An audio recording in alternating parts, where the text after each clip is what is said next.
Pushpa 2 memo కొట్టేయలేదు. కానీ ఆ రోజు మేము అడిగింది ఏంది అంటే బెనిఫిట్ షో.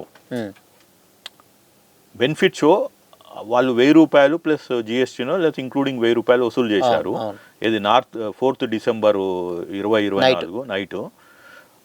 ఆ షో డబ్బులు కూడా మేము అడిగాము.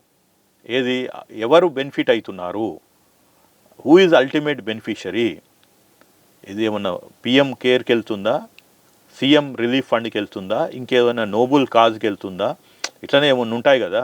ఇప్పుడు మనకి ఎక్కడైనా వరదలు వచ్చో లేకపోతే తుఫాన్ వచ్చో లేకుంటే ఇంకే కరువు కాటకాలు వస్తే ఏదో ఒక వెల్ఫేర్ ఫండ్కి వెళ్ళాలి.